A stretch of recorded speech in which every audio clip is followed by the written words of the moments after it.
夜黑风高月，暴雨掩护时，兜帽人开着货车来到一座厂房，将价值数千亿的黄金埋藏在地下。这些黄金是代号大老鼠的人从 NR 论坛会员手里抢夺的私募资金。除此之外，大老鼠还涉及到当地黑社会组织间的冲突，可谓是当地所有犯罪都有涉猎。而我们的男主朴昌浩律师还不知道这个人将彻底改变自己的命运。我是瓜皮儿，本期为大家带来这部《黑化律师》。和往常那样起床洗漱后，昌浩就准备前往法院。小高提醒他，你要是输了就别回来了。法院里，岳父也提醒他只能赢不能输，好不容易有了积蓄，昌浩却拿他去炒比特币，结果被坑得死死的。不但如此，昌浩还借了巨额高利贷，还不敢告诉老婆。昌浩自信地说，我砸钱买通法官了，今天对面全是张伟，我有罗翔 buff 附体，一定万无一失。等把我和受害者们的钱拿回来，一切都好说。10秒钟后，昌浩就切实体验到了什么叫做张伟竟是我自己。对方换了律师事务所，还把他买通的法官给换了。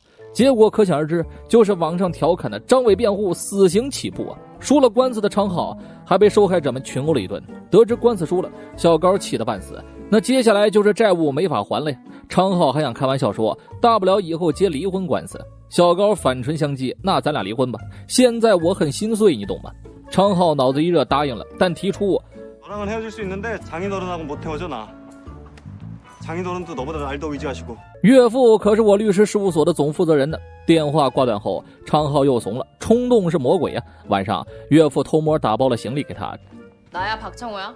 아니 창호하고 헤어지면 누구랑 살 거냐고. 야, 넌 왜 그 말을 해도 너야 씩씩하니 혼자서 잘 살 수 있지만 창호 걘 없으면 못 산다. 아, 몰라. 아니 아빠! 正说着，崔市长的电话打了过来，他需要委托昌浩一个案子。昌浩按地址找过去，见到了独坐岸边钓鱼的崔市长。崔市长也不废话，点名要昌浩接手九川医院杀人案。原因很简单，案子牵扯到的都是他的熟人。他那3个熟人不小心出了交通事故，但后备箱里却发现了内科徐教授的尸体。那3个人分别是外科的韩主任、NR 论坛顾问律师李斗根、九川财团理事长的儿子郑彩峰。后面我们统称他们3个为医院3人组。3人互相把杀人的锅甩给彼此，动机还都完全充足。至于为什么找昌浩这样的胜率不到10%的人，律所开张后又不断亏损的律师，原因很简单呢，因为这个案子就需要他这种无能又听话的废柴律师。庭审的全部流程都打点好了，昌浩只需要当个照本宣科的吉祥物就好了。昌浩本想拒绝，崔市长又告诉他，事故车的记录仪不见了，找到他就能知道谁是真凶。当年自己竞选市长时，这仨货帮了不少，后来各种干涉，趁此机会正好断掉1个或者3个。再给你一个提示，徐教授和他们仨都是 NR 论坛的会员。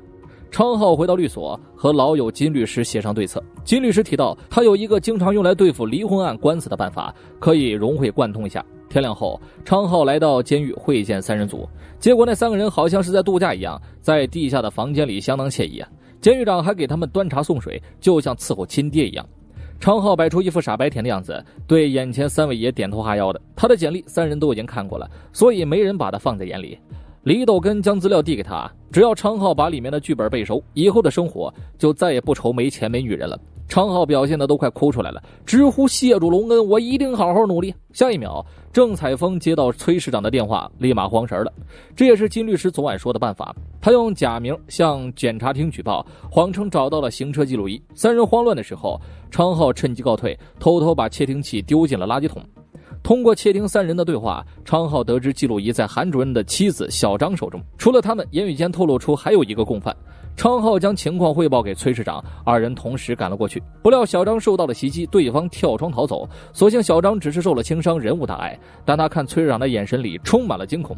随后2人步步紧逼，追问记录仪的下落。昌浩问起共犯的身份，小张说那人叫做孔志勋。崔市长记得这人，他不但是报社社长，还是 NR 论坛会长。医院3人组就听命于他，而徐教授生前也是跟他势同水火，自己还有胡小凯，拿回记录仪的事就交给昌浩了。昌浩安慰他，根据韩国法律，韩主任无论是否被判刑，你也不会受到任何牵连。小张则告诉他，这个案子或许会让你飞来横祸。晚上，他播放了记录仪里的内容，得知了那晚的真相。坐在后座的李斗根突然发难，勒住了徐教授的脖子。郑采风也抄起家伙打他。他们手上边发力边威胁徐教授撤回论文，却遭到拒绝。最后，徐教授被他们残忍杀害。自始至终，这4个人的话里都没有谁提到孔志勋。如果能有足够证据把记录仪卖给孔志勋，说不定能有更多的钱。昌浩正盘算着，岳父的电话就打断了他。由于他借高利贷太久不还钱，对方上门进行强制执行。小高这才知道昌浩背着自己搞这种骚操作呀，气得破口大骂。为今之计，还是先解决家事。于是昌浩买了炸鸡和啤酒，并带着崔市长的定金回了家。他声称自己接到了大单子，以后不会抽钱了，再加上一番甜言蜜语，就把老婆哄得喜笑颜开。第二天，昌浩怀着忐忑的心情前去见了孔志勋。他开门见山亮出了记录仪，索要30亿封口费。结果孔志勋压根儿不鸟他呀！别说你和检察院查到是我教唆杀人，就是总统来了，他都得跪舔我。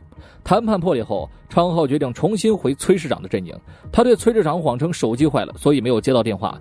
记录仪他会交给自己人处理，保证处理的天衣无缝。保险起见，崔市长就别出面了，一切由他处理。崔市长似乎没有起疑心，答应了下来。豪华酒店内，昌浩将老婆小高和岳父老高请了过来。今天是他们的结婚纪念日，不能不隆重啊！小高一开始还发牢骚说：“我们的欠款够多了，不能铺张浪费。”下一秒，昌浩一块肉投喂下去，小高就沉浸其中了。昌浩自信地说：“过段时间，我的脸会铺天盖地地出现在全国各地。”接完检察官的电话，父女俩才知道昌浩接了九川医院杀人案的案子，定金也付了，就等结案后拿到尾款。说完，昌浩就动身前去见检察官老赵。走廊里，服务员递给他一杯饮料，昌浩没多想，边开车边喝。车上，他从广播里听到了大老鼠的传闻，此人手眼通天，所有刑法里的事儿都干了个遍呢，就是没有人知道他到底是谁。昌浩喃喃自语：“你早点被抓住，说不定我能给你辩护啊！”话音未落，药效发作，他连人带车翻滚出去，一般人当场就没了。结果他睁开眼后，截然不同的人生也拉开了序幕。重伤的昌浩在被送往医院时，回想起了自己的高中运动会。要问他自身存在的问题，他答案是每到关键时刻就掉链子。当年小高在队伍里堪称校花的存在，还不忘和旁边热身的昌浩抛媚眼呢。结果昌浩人到位了，棍儿掉线了，他摔倒在地。恍惚间，他看到小高走到他面前说：“我们离婚吧。”这让他瞬间被吓醒。小高则问他还记得自己不？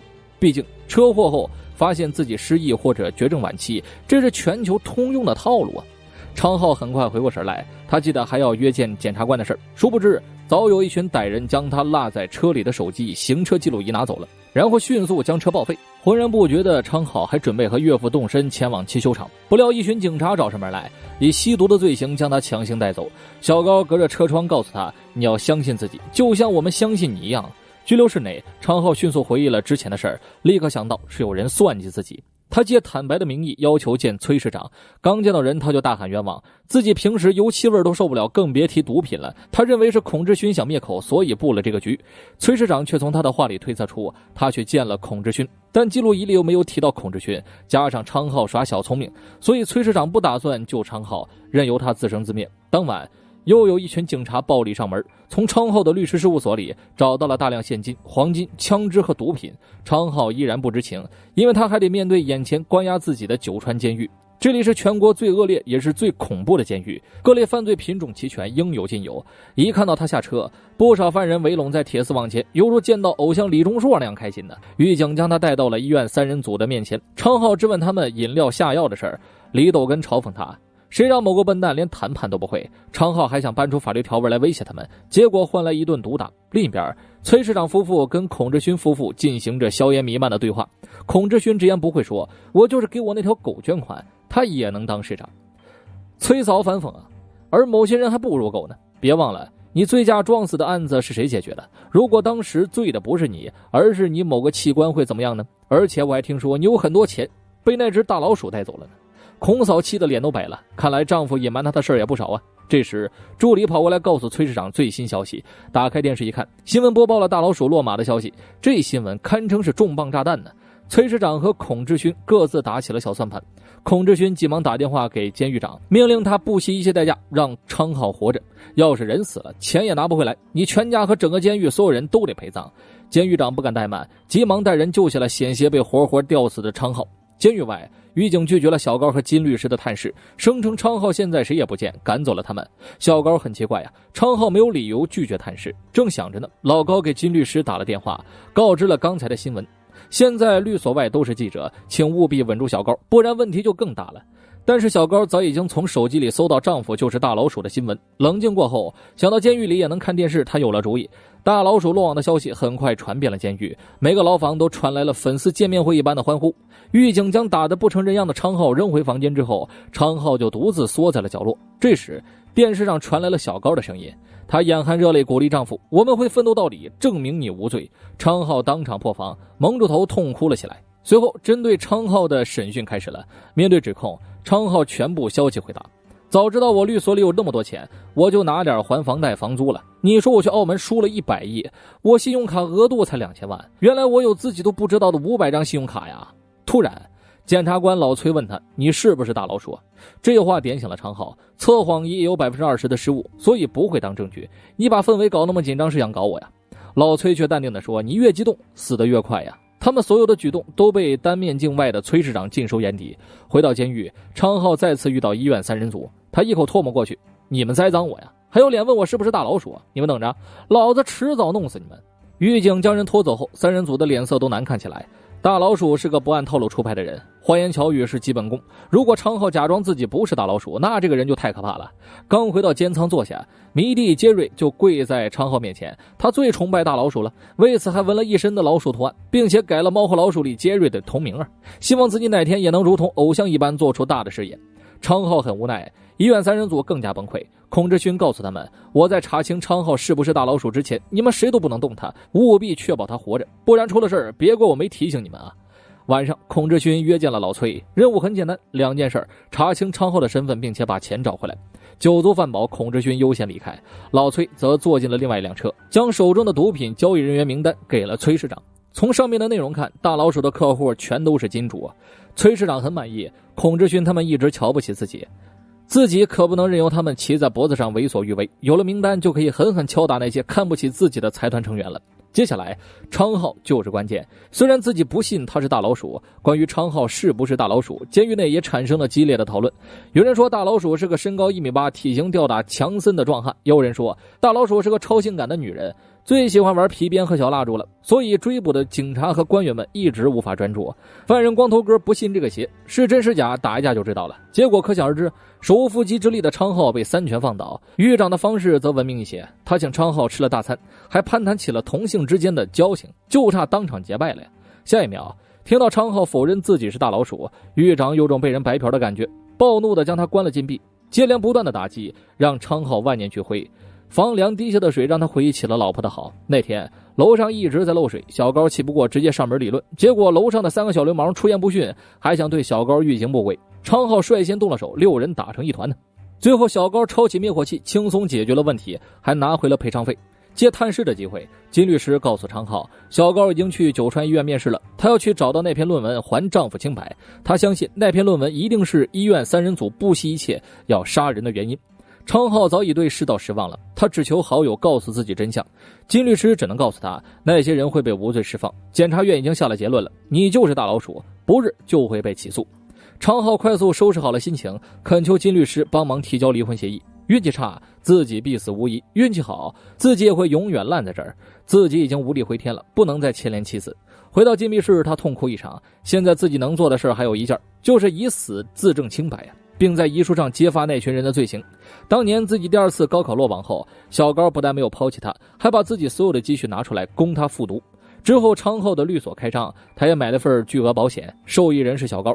写遗书不难，难的是怎么选死法呀？自杀肯定是不行了，万一保险公司以为自己想骗保，那就尴尬了。但是转念一想，这里遍地都是杀人犯，随便找一个不就行了吗？结果主角光环的作用偏偏这个时候启动了。昌浩故意找茬激怒光头哥，想让他杀了自己。结果他刚起身，从没打过人的昌浩就一拳把他打得不省人事。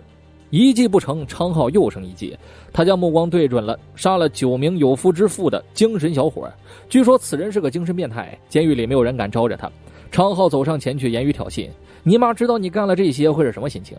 反正你杀了9个人，那再加我1个呗，凑个整数，你妈说不定更开心。”结果对方居然被说得痛哭流涕，大哭着说：“妈呀，我对不起你。” 이 사이코한테 엄마 드립을 치는 게 아니었어.